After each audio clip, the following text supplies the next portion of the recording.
Is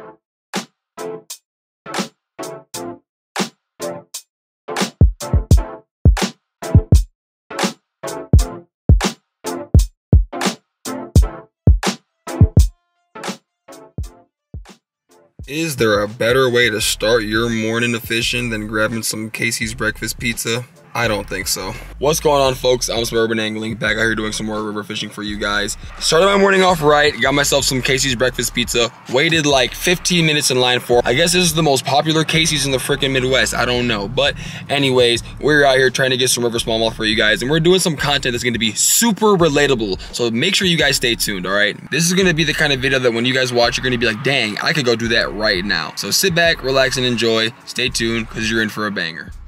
All right, folks, we have made it to our first destination of the day. I'm very excited. Like I said, this is gonna be one of those relatable videos, one of those videos that you're like, man, this is the suburban angling that I'm talking about. This is the true definition of suburban angling. And don't get me wrong, a lot of my videos are definitely in the suburbs and definitely some urban or suburban angling, but this is one of those things where you're like, he's not on a boat, he's not on a kayak, he's not on a canoe, he's on the bank or in some waders, and he's getting to it. Today, we're gonna get out here and wade this dam, throw a spinnerbait around, hopefully catch us a few fish, and then we're gonna hop back in the truck and we're just gonna basically spot hop along the river today and get some content for you guys. The other goal for today is to test out these brand new waders that I got for free, sent to me in the mail from a company that I heard of in the past but didn't know much about. They hit me up with an email and said, hey, try some of our waders. So here we are today, and they're real comfortable already. Obviously, I've been, you know, I can walk in the water right here. My feet aren't getting wet, so that's a good start. We're gonna fish with them throughout the day, and we'll talk about them a little bit later, and I'll definitely give you guys a nice thorough review on these things, because so far so good, man. I'm liking them, and they don't look stupid either, so that's a plus.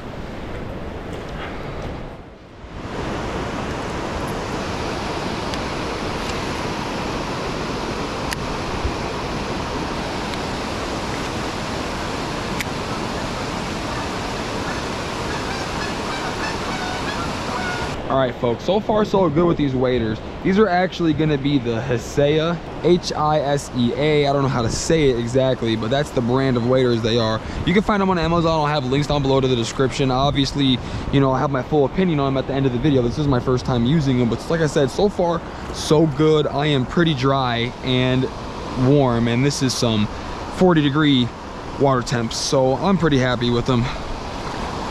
All right, folks, I know the dam is kind of loud right there, but it shouldn't be too bad. I'm just gonna show you guys these waders real quick. They're pretty nice, pretty stylish for, you know, being neoprene waders. These are the Hisea waders, H-I-S-E-A. That's how they're spelled. I'm hoping I'm not butchering it, how to pronounce that. But they sent me these in the mail a couple weeks ago.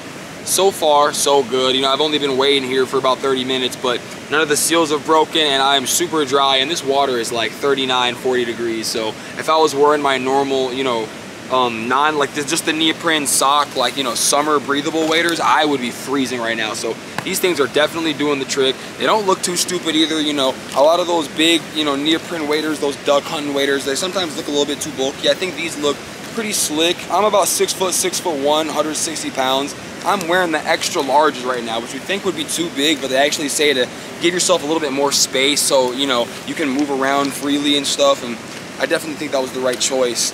The biggest thing about waders like this is the price point. These are only, you know, $90 to $110 depending on where you get them and what the sales are. For a pair of waders like that, generally you can't ask for too much. These waders in particular actually have a lifetime warranty, which is pretty insane given the price.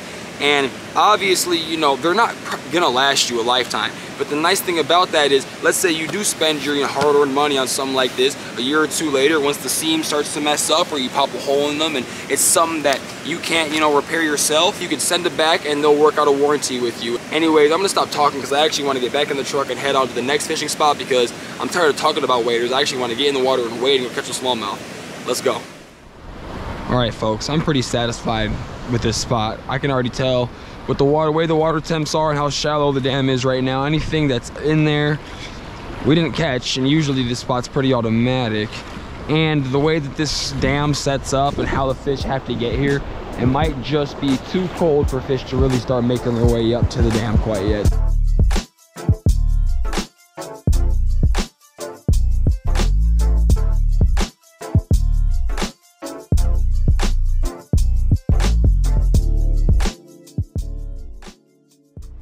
we come onto this rapid. OGs will remember this spot. Has the area in my video when I flipped my canoe twice. This rapid just took us out, man.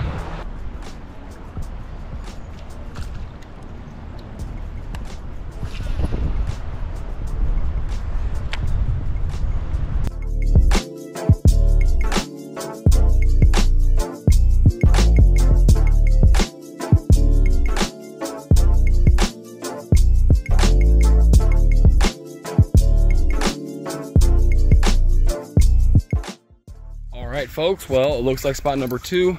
I'm not gonna call it a bust because I actually did talk to a gentleman over here that's by my truck who said he's catching fish on worms, throwing in the deep pool over here, and I haven't fished the bridge, but that's the nature of the beast when you're kind of out here doing these wading missions, doing these like hole hopping, spot hopping, whatever you want to call it, type missions, because you're limited to, you know, this 100-yard stretch in front of you, and if you're not feeling it, you're not feeling it. If you know there's no fish, you know there's no fish, especially just based on how I was catching them. The other couple times I was out here, when you find them, they should be biting. And don't get me wrong, that's not like a 100% rule of thumb, right? There's always gonna be fish that don't bite, but right now they're pretty fired up, and I got some holes upriver that I know they're at, so I'm gonna get back to the truck and we're gonna get up to those holes because I want to catch some fish. See you guys there. Remember how I told you guys this video was gonna be relatable? Yep. I thought this was the hole. The hole is actually up there, and then up there's like 3 separate holes, but when I was in the canoe I couldn't fish all of them, and now that I'm on the bank I can see, you know, oh, there's a hole. Let's just say I can get to them and not drift past them, and I gotta get through this crap, and you don't want to break your rods doing this. You gotta like kind of monkey your way through this. All right folks, so real quick before I approach these holes, I'm tying on the juice. This is a custom painted crankbait from Little Frishies. I'm gonna have links down in the description to this guy right here, my boy John. He paints these crankbaits, and boy does he do a good job. This is like a crawdad, like a blue crawdad pattern, which if you guys fish local rivers around here in the Midwest, you know they get that blue tint to them. This perfectly replicates that. He has the KVD triple grips on there, really good hooks. These things have great action. I've used them already, caught fish on them, and they're just as great as any KVD 1.5, but you're getting a custom paint job, you're getting upgraded hooks, and you're supporting somebody local. And his prices they're the same as if you're not paying extra, you're not paying $20 a crankbait for this. This guy has good prices. So link down below to the description. I actually had a discount code as well, I'll put down there for you guys. Check it out, Little Frishies. The proof is going to be in the pudding right here when we catch a few fish on this thing.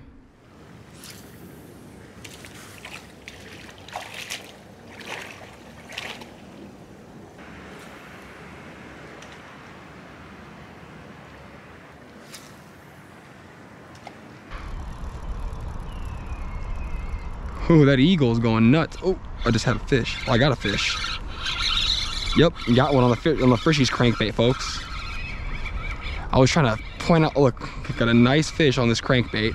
Look at that hawk right there. He's got something in his hands, and we got a smallmouth hooked up on the Frishies crankbait. I don't think he's huge, but oh yeah, it's not a giant. But he smashed that crankbait. Oh yeah. Oh yeah, I was wondering. Look at that. He wanted the crankbait. He got that whole back treble in his mouth.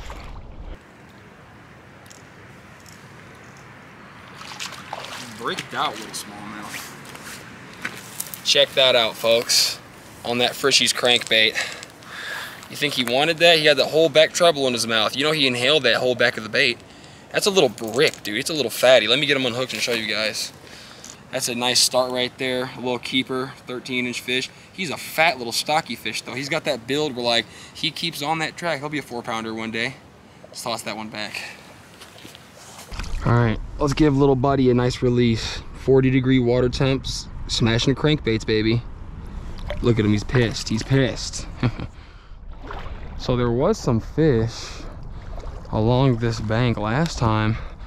I just think the river got shallower, and the fish kind of moved out into the main current once it slowed down, and they just kind of took advantage of it and like enjoyed it. And then we're gonna try a few different lures right here.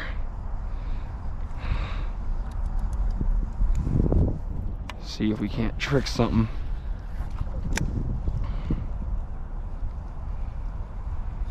Got him. That's a big ass fish. That's a big one. Oh my God, that's a huge one. Oh yeah. He absolutely whacked it. Look at him. That's a big one. He inhaled it. Oh yeah, buddy. Come here. You look at him. You don't think he wanted that? Look at that tightrope spinnerbait, folks. Absolutely gone. Woo. First, let's just show him off. It's a good smallmouth. You know, probably 17 inches. Look how he just absolutely, I mean, he just,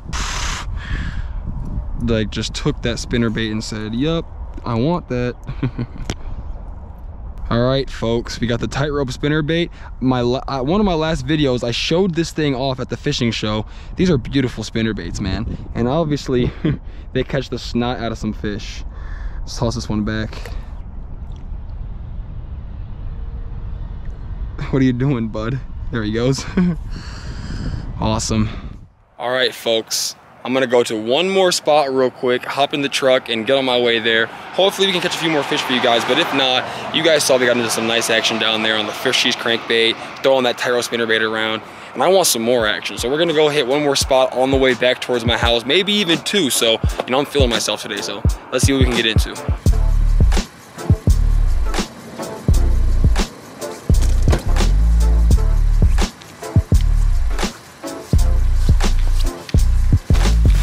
Let's go catch a fish. All right, spot number 4 of the day. Okay, I did catch one the other day when I was coming through here. It was way down there now, wasn't it? Now that I'm actually realizing where I am, yeah, it was way down there in that hole, which is even better because now I can cast in here a few times before I head down there.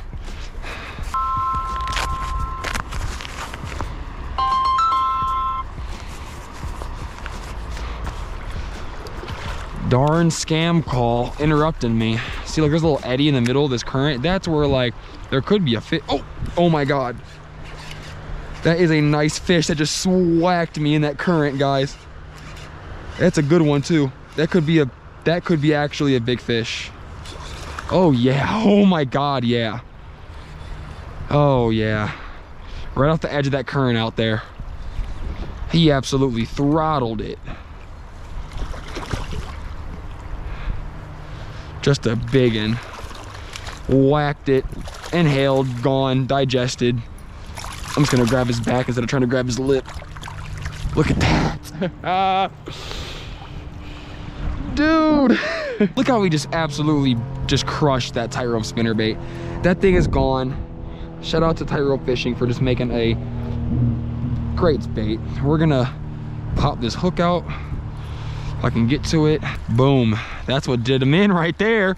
Little tightrope spinnerbait, 1/4 ounce PB&J with a 6 cents Divine 3-inch swimmer on the back. I actually cut the head off to make it a little bit shorter, so it's like 2.5 inches, 2 3/4. Gold blade. Something that's super cool about this fish is look at what's in his mouth, guys. I think that's a big old mud minnow. Anybody who watched my Pelican Lake ice fishing video, probably very few of you, but if you did, that's a mud minnow, and I had never even heard of those things, or I've heard of them but never even seen one really in the Midwest. Now my, you know, first 18-inch smallmouth of the year, and this guy's got a big old mud minnow in his mouth. That's insane. Greedy too, because he look how big that thing is. That's like a 6-inch bait fish, and he still wanted that big old spinnerbait. That's why I love smallmouth, because they just don't care. Caught him right out of that rapid up there, guys. Right out of that rapid. All right, let's toss him back. He should be good to go. Oh yeah, he's pissed. Oh, he's pissed. Let's catch another one.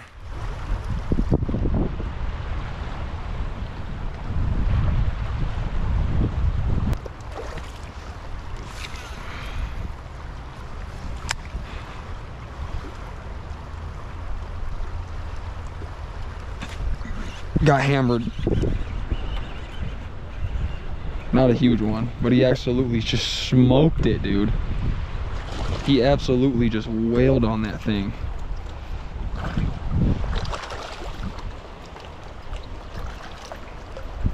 Get him up here. He crushed it.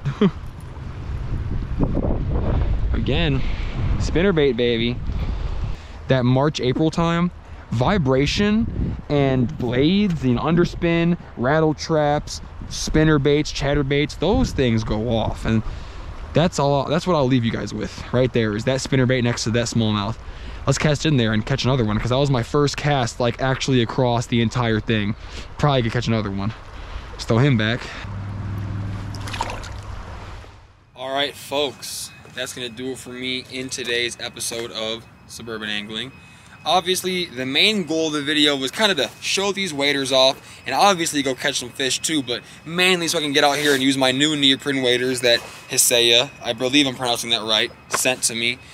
And these things have actually been needed. I didn't just take them because they were free.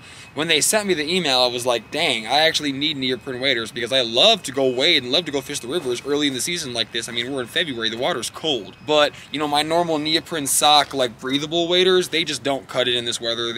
I get cold quick, my feet get cold, and honestly, about an hour or two into the day, I'm already suffering. But since I'm fishing, you know, I stay out there. With these, I was dry all day, warm all day. I'm gonna be able to go home, take these off, and get right on the couch and relax. And that's the whole reason why, you know, I accepted their offer to send them to me. The good news is, these are sold on Amazon for a really cheap price and also on the Hisea website. I have a link down below to the website with the 15% off code, which is going to be like $15 because these are about $100 waders. So you're going to get, you know, $15, $20 off of these waders with my code and the link down below, and you can get out on the river and stay nice, warm, and comfy just like I did today. Now with Hisea, you get a lifetime warranty, guys. So, you know, your waders start to leak, and again, this is, you know, not, if that leaks, that's a factory defect, you know what I mean? You shouldn't be scraping this up against anything. So if that leaks, send them in. They're gonna work it out. Like I said, lifetime warranty. And that's one of the things they made sure that I told you guys, because they really wanna, you know, get that out. Lifetime warranty, guys. Not even Sims has that, all right? So you can get these for $100, and whenever they break on you, just get them, replace them, dude. That's like, there is literally not one reason not to get these waders, especially if you want to get like me, get out here on the river and go catch some big smallmouth like we did today. Anyways, I don't want to ramble on too much, guys. I'm hungry. I've been out here since 8 in the morning and I'm ready to go get some lunch. Hope you guys enjoyed this video. Like I said, go down below, link in the description to get these Hisea waders. They are actually super comfy. All right, I'm done talking. See you guys in the next one.